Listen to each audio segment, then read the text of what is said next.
देखिए एक्सरसाइज 4.6 में हम लोग को क्वेश्चन नंबर 1 से लेकर के 6 तक में बतलाना है कि समीकरण जो है कि संगत है अथवा असंगत। संगत का मतलब होता है कंसिस्टेंट और असंगत का मतलब होता है इनकंसिस्टेंट। तो ये क्वेश्चन आपको दिया गया है x + 2y = 2, 2x + 3y = 3। आइए सबसे पहले देखते हैं पहला क्वेश्चन। हम लोग को चेक करना है संगत है अथवा असंगत। ये पहला क्वेश्चन हम लिख चुके हैं। थोड़ा सा हम लोग जो पीछे क्लास में पढ़ चुके हैं उसको रिवीजन कर लेते हैं कि संगत कब होता है और असंगत कब होता है। ध्यान दीजिएगा, जब डिटर्मिनांट a का वैल्यू 0 के बराबर नहीं आता है तब आपका जो है कि संगत होता है। इसको बोलते हैं कंसिस्टेंट। ठीक है।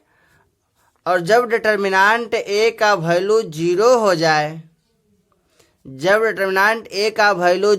जाए, एंड अब जब 0 हो जाएगा तो आगे चेक करेंगे कि एडजॉइंट a इंटू बी का मान क्या है। अगर इसका मान 0 के बराबर नहीं आया तो इसको हम लोग बोलते हैं नो सॉल्यूशन। और जब कोई हल नहीं होता है तो उसको हम लोग बोलते हैं असंगत। असंगत का मतलब होता है इनकंसिस्टेंट। ठीक है। अगर आपका जो है कि डिटर्मिनांट a का वैल्यू 0 हो जाए and adjoint a into B का वैल्यू बराबर भी 0 हो जाए, यानी दोनों जब 0 आ जाएगा तो इसको बोलते हैं इनफाइनाइट सॉल्यूशन।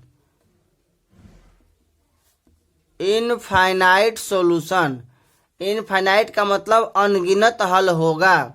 जब अनगिनत हल होगा तो ये हो जाएगा संगत, यानी कंसिस्टेंट।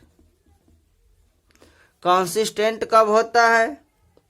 तो जब हल मिलता है, 1 हल मिले या 1 से अधिक मिले, 1 मिले या 1 से अधिक हल मिले, 1 हल मिले या अनंत हल मिले।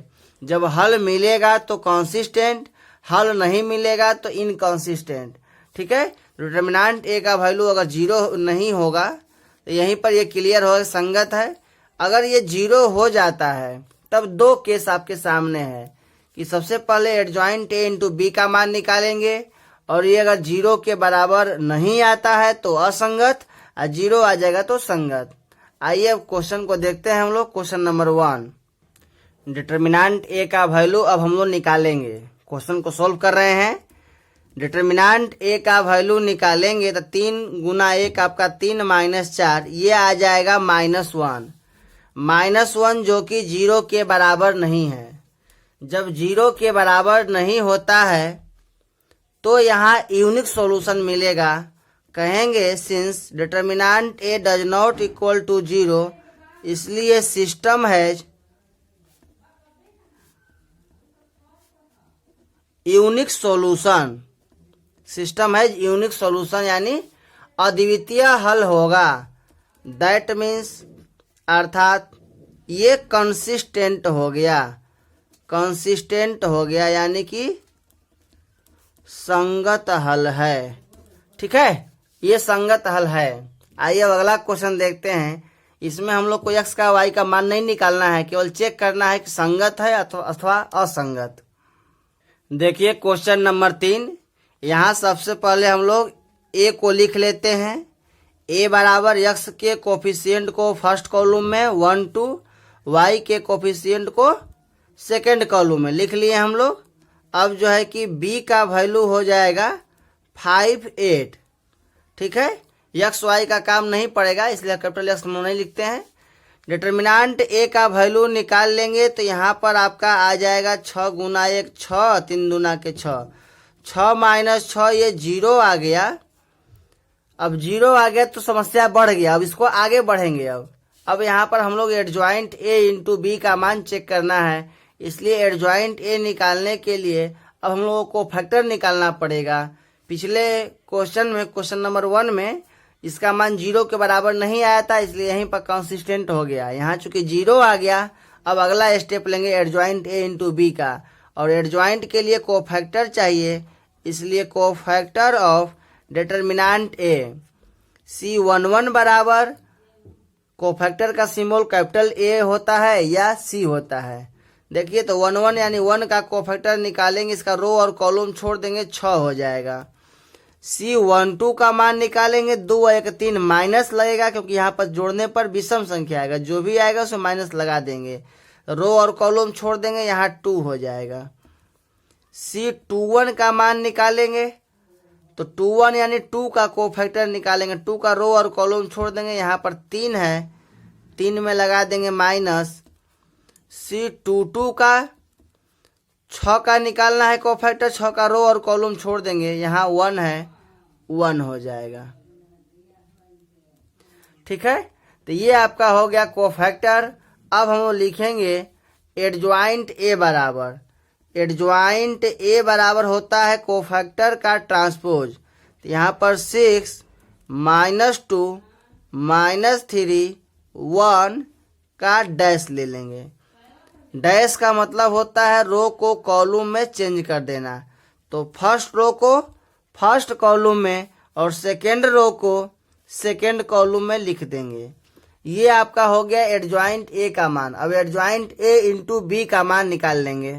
देखिए गुना कीजिए फर्स्ट रो का फर्स्ट कॉलम से, तो 6 5 30 और 3 के 24, 5 दूना के 10, 8 गुना 1 यहाँ पर +8।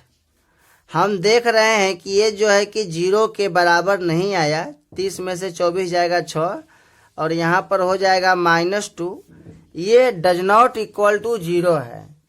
तो यहाँ पर निष्कर्ष आया कि यहाँ पर here determinant A equal to 0 and adjoint A into B का मान डज नॉट इक्वल टू 0। ठीक है, इसलिए सिस्टम हैज नो सॉल्यूशन, यानी कि कहेंगे दिए गए समीकरण का कोई हल नहीं है, अर्थात आपका हो गया इनकंसिस्टेंट, यानी कि असंगत हल। ठीक है, अगर यहाँ पर इसका वैल्यू 0 आता और ये भी 0 हो जाता तब फिर संगत हो जाता। देखते हैं एक और क्वेश्चन, क्वेश्चन नंबर 5 बना करके इस वीडियो को हम समाप्त करेंगे। बाकी 3 क्वेश्चन आप लोग खुद से बना लीजिए। देखिए क्वेश्चन नंबर 5, कुछ विद्यार्थी को समझ में नहीं आता है कि हम पूरा वीडियो रोहित सर का कैसे देखें।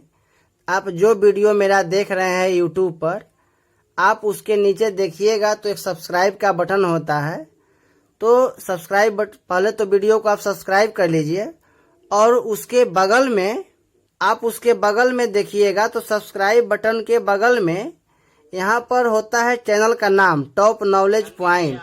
ठीक है, तो उस सब्सक्राइब के बटन पर जो है बगल में हम क्लिक करेंगे यहाँ पर, तो टोटल वीडियो जो है कि लिस्ट आ जाएगा। जितना वीडियो यूट्यूब पर मेरा है 11th 12th का देख रहे हैं सब आ जाएगा।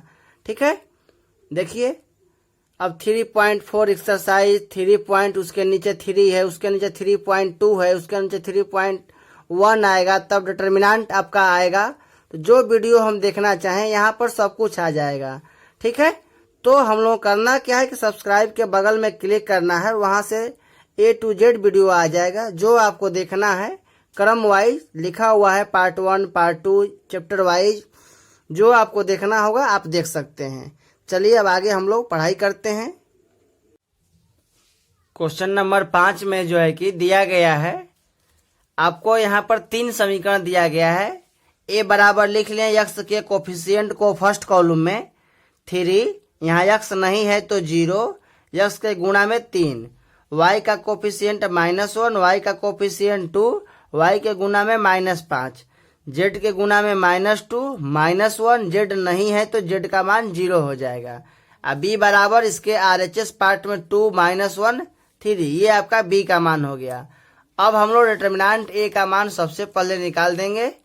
तो देखिए डिटर्मिनेंट a बराबर 3 को पकड़ेंगे तो 3 का रो और कॉलम छोड़ देंगे, ये 0 माइनस माइनस माइनस प्लस, तो ये +5 घटाएंगे, प्लस के बाद -0 फिर +3, 3 का रो और कॉलम छोड़ दीजिए, माइनस माइनस यहाँ +1 प्लस 2 दूना के 4 +4 हो जाएगा।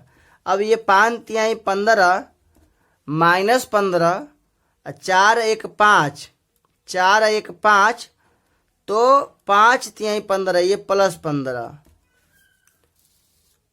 यहाँ पर भी आपका जो है कि 0 आ गया। अगर 0 नहीं आता तो आपको यहीं पर आंसर हो जाता कि डिटर्मिनेंट a का वैल्यू 0 के बराबर नहीं है, इसलिए ये कंसिस्टेंट होगा। लेकिन जब 0 आ जाएगा तो अब आगे बढ़ना होगा और हमको एडजॉइंट a इंटू b का मान निकालना होगा। देखिए एडजॉइंट a का मान निकालने के लिए हमको निकालना पड़ेगा कोफैक्टर, और तब कोफैक्टर का ट्रांसपोज लेना होगा। हम लोग यहाँ पर समय बचाने के लिए कोफैक्टर निकाल चुके हैं, C11 का मान, C12 का मान, ठीक है। अब एडजॉइंट a बराबर होता है कोफैक्टर ऑफ डिटर्मिनेंट a का ट्रांसपोज। तो लिख लिए, इसका डैश निकाल देंगे। डैश का मतलब होता है रो को कॉलम में लिखना। तो फर्स्ट रो को फर्स्ट कॉलम में लिखिएगा तो -5 -3 -6, सेकेंड रो को सेकेंड कॉलम में लिख देंगे और थर्ड रो को थर्ड कॉलम में लिख देंगे। ये हो गया एडजॉइंट a का वैल्यू। अब हम लोग एडजॉइंट a इंटू b का मान निकालेंगे। एडजॉइंट a इंटू b का मान निकालेंगे और चेक करेंगे, अगर इसका मान अगर 0 आ जाएगा तो कंसिस्टेंट, और 0 नहीं आएगा तो इनकंसिस्टेंट। चलिए गुना कर दीजिए इसको। गुना करेंगे फर्स्ट रो का फर्स्ट कॉलम से, 5 दूना के 10 -10, 10 गुना -1 -10, और 5 तिहाई 15, 3 दूना के 6 -6, 6 गुना -1 -6, 3 3 के 9, 6 दूना के 12 -12, 12 गुना -1 -12, 6 3 18। देखिए 10 10 यहाँ पर 20, ये आपका हो जाएगा -5, 6 दूना के 12 -3, 12 दूना के 24, यहाँ -4। आप क्या देख रहे हैं कि इसका वैल्यू जो है कि 0 के बराबर नहीं आया। दैट मीन्स यहाँ कहेंगे here determinant a is equal to 0 and adjoint a into b does not equal to 0, इसलिए सिस्टम हैज नो सॉल्यूशन, अर्थात सिस्टम हैज कंसिस्टेंट इनकंसिस्टेंट। कहेंगे कि दिया गया रैखिक समीकरण असंगत हल रखता है, ठीक है। यानी आप लोग को बतलाया गया कि जो है कि डिटर्मिनेंट a का वैल्यू यदि 0 के बराबर नहीं आया, पहला केस, तब आपका जो है कि संगत हल होगा, यूनिक हल मिलेगा, केवल एक हल मिलेगा, अद्वितीय हल मिलेगा। दूसरा पॉइंट, अगर इसका वैल्यू 0 हो जाता है तब अब डिपेंड करेगा एडजॉइंट a इंटू b के मान पर। अगर इसका वैल्यू 0 के बराबर नहीं आया तो नो सॉल्यूशन, यानी इनकंसिस्टेंट, ठीक है। और तीसरा पॉइंट, डिटर्मिनेंट a का वैल्यू 0 आया है and adjoint a into b का मान यदि ये भी 0 आ जाए तो यहाँ पर पुनः कंसिस्टेंट होगा, अनगिनत हल मिलेगा, ठीक है। यानी कि ये भी अनगिनत हल मिलेगा तो कंसिस्टेंट हल मिलेगा, तो एक हल मिले या अनंत हल मिले, हल होगा तो कंसिस्टेंट, यहाँ हल नहीं होगा, कोई हल नहीं होगा तो इनकंसिस्टेंट, यहाँ अद्वितीय हल मिलेगा तो ये भी कंसिस्टेंट। इसी के साथ इस वीडियो को हम लोग यहीं पर समाप्त करते हैं।